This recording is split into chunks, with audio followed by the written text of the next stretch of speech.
আসসালামু আলাইকুম। আজকে আমরা এসটি কলোরেজকে নিয়ে পড়ব। আমরা জানি যে এসটি কলোরেজ হচ্ছে একজন রোমান্টিক পিরিয়ডের একজন সাহিত্যিক।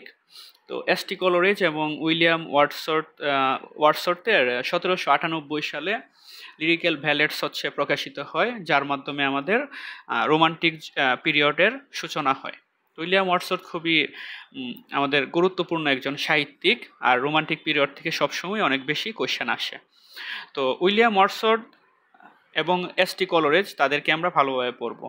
তো এখানে এসটি কলোরেজের যে সকল গুরুত্বপূর্ণ ইনফরমেশন আছে এবং তার যে সকল গুরুত্বপূর্ণ সাহিত্যকর্ম রয়েছে সেগুলো আমরা হচ্ছে একটি গল্পের মাধ্যমে দেখার চেষ্টা করব। তো গল্পটা হচ্ছে এরকম যে এসটি কলোরেজ দুরারোগ্য ব্যাধিতে হচ্ছে আক্রান্ত হয়, তাই ডক্টর তাকে আফিম খেতে বলে। এই কাহিনীটা কিন্তু সত্যি যে এসটি কলোরেজ হচ্ছে আমাদের একটা ডিজিজ হয়, যার কারণে তাকে হচ্ছে ডক্টর আফিম খেতে বলে। এই জন্য তাকে আফিম ইটারও বলা হয়। তাই তার জীবনে অনেক বেদনা ছিল। মদ খেয়ে সুপার ন্যাচারাল জিনিস দেখত। তার জীবনে বেদনা ছিল, তাই সে একজন বেদনাপূর্ণ মানুষ খোঁজে। অবশেষে বৃদ্ধ নাবিক খ্রিস্টান অ্যানশিয়েন্ট মেরিনার কুবলা খান, অ্যানশিয়েন্ট মেরিনার মানে হচ্ছে যে আমাদের বৃদ্ধ একজন নাবিক, মেরিনার কুবলা খানের দেখা পায়। তো কুবলা খানের দেখা পাওয়ার পর তিনি কুবলা খানের জীবনী বা বায়োগ্রাফি লিখেন। গল্পটা যদি আমি আরেকবার বলি, যে এসটি কলোরেজ দুরারোগ্য ব্যাধিতে আক্রান্ত ছিলেন, তাই ডক্টর তাকে আফিম খেতে বলতেন। তো যেহেতু আফিম খায়, এজন্য সে হচ্ছে আফিম খেয়ে সে সুপার ন্যাচারাল জিনিসপত্র দেখতো, ধরি যে ভূত দেখতো এরকম। তো এইসব কারণে তার জীবনে অনেক বেদনা ছিল। তো বেদনা যেহেতু ছিল, সে চায় যে এরকম তার মতো এরকম বেদনাপূর্ণ একজন মানুষ কি আছে পৃথিবীতে যাকে নিয়ে সে লিখবে। তখন সে পায় খ্রিস্টান অ্যানশিয়েন্ট ম্যারিনার কুবলা খানকে। তো এই কুবলা খানের তারপর জীবনী বা বায়োগ্রাফি তিনি লিখেন। তো এখান থেকে আমরা কি কি মনে রাখতে পারি? মনে রাখতে পারি যে এসটি কলোরেজকে বলা হয় আফিম ইটার। তো এটার মাধ্যমে আমরা মনে রাখতে পারি যে এসটি কলোরেজকে বলা হয় আফিম ইটার। তারপর তাকে বলা হয় হচ্ছে poet of super naturalism, poet of super naturalism. এবং আমাদের মনে রাখতে হবে যে এসটি কলোরেজ আমাদের উইলিয়াম ওয়ার্ডসওয়ার্থের বন্ধু ছিলেন। তারপর জীবনে অনেক তার বেদনা ছিল, এই বেদনা থেকে আমরা মনে রাখতে পারি ডিজেকশন অন ওড। তো বেদনা মানে হচ্ছে ডিজেকশন, তো ডিজেকশন অন ওড।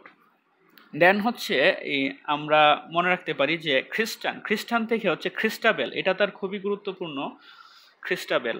দেন হচ্ছে অ্যানশিয়েন্ট থেকে মনে রাখতে পারি the rhyme of the ancient Mariner, the rhyme of the ancient Mariner. এবং এই কবিতাটি আমাদের যে তাদের লিরিক্যাল ভ্যালেটস, এই লিরিক্যাল ভ্যালেটসে এই কবিতাটি রয়েছে, the rhyme of the ancient mariner. Then হচ্ছে আমাদের কুবলা খান। তারপর বায়োগ্রাফিয়া লিটারেরিয়া। এটা কেন ইম্পর্টেন্ট বায়োগ্রাফিয়া লিটারেরিয়া? এটা হচ্ছে তার একটি সাহিত্য সমালোচনামূলক গ্রন্থ। এরকম সাহিত্য সমালোচনামূলক যে সকল গ্রন্থ আমরা পাবো সেগুলো ইম্পর্টেন্ট। যেমন আমাদের পিবি শেলির সাহিত্য সমালোচনা মূলক একটি গ্রন্থ রয়েছে, ঠিক আছে, সেটা সম্পর্কে আমি ভিডিও করেছি। তো সেই সাহিত্য সমালোচনামূলক গ্রন্থগুলো আমাদের হচ্ছে গুরুত্বপূর্ণ। তাহলে আরেকবার যদি বলি যে আমাদের এসটি কলোরেজ দুরারোগ্য ব্যাধিতে আক্রান্ত হয়, তাই হচ্ছে ডক্টর তাকে আফিম খেতে বলে। তার জীবনে অনেক বেদনা ছিল, তো বেদনা ছিল এবং সে বেদনা ছিল এই জন্য সে মানে আফিম খেত, তাই হচ্ছে তার সুপার ন্যাচারাল জিনিসপত্র দেখতো। তার জীবনে অনেক বেদনা ছিল, বেদনা থাকার কারণে সে হচ্ছে এরকম বেদনাপূর্ণ একটা মানুষ খুঁজে যাকে নিয়ে সে বায়োগ্রাফি লিখবে, তার জীবনী লিখবে। তো পেয়ে যায়, কাকে পায়? খ্রিস্টান অ্যানশিয়েন্ট মেরিনার কুবলা খানকে সে পায়। তারপর তার জীবনী লিখে। তাছাড়াও এসটি কলোরেজ সম্পর্কে আরও কিছু ইনফরমেশন আমাদের পরীক্ষায় আসে, যেমন হচ্ছে সে রোমান্টিক পিরিয়ডের কবি ছিল। সে হচ্ছে লিরিক্যাল ভ্যালেটসে হচ্ছে 5টি কবিতা সে লেখে, এবং হচ্ছে উইলিয়াম ওয়ার্ডসওয়ার্থ হচ্ছে 19টি কবিতা লিখে। মোট হচ্ছে প্রায় 24টি কবিতা মিলে আমাদের হচ্ছে লিরিক্যাল ভ্যালেটস প্রকাশিত হয়, যার মাধ্যমে হচ্ছে রোমান্টিক পিরিয়ডের শুরু হয়। এবং রোমান্টিক পিরিয়ডের শুরু হওয়ার আগে ছিল হচ্ছে ফ্রেঞ্চ রেভলিউশন ঘটে। তো এটাও পরীক্ষা আসে যে ফ্রেঞ্চ রেভলিউশনের প্রভাব পাওয়া যায় কোন পিরিয়ডে, তাহলে আসবে হচ্ছে রোমান্টিক পিরিয়ডে। এবং কাদের সাহিত্যের মধ্যে? তাহলে এসটি কলোরেজ, উইলিয়াম ওয়ার্ডসওয়ার্থ, তারপর পিবি শেলি, কিটস, ওদের হচ্ছে গ্রন্থে আমরা পাবো যে আমাদের ফ্রেঞ্চ রেভলিউশনে আমাদের প্রভাব থাকবে।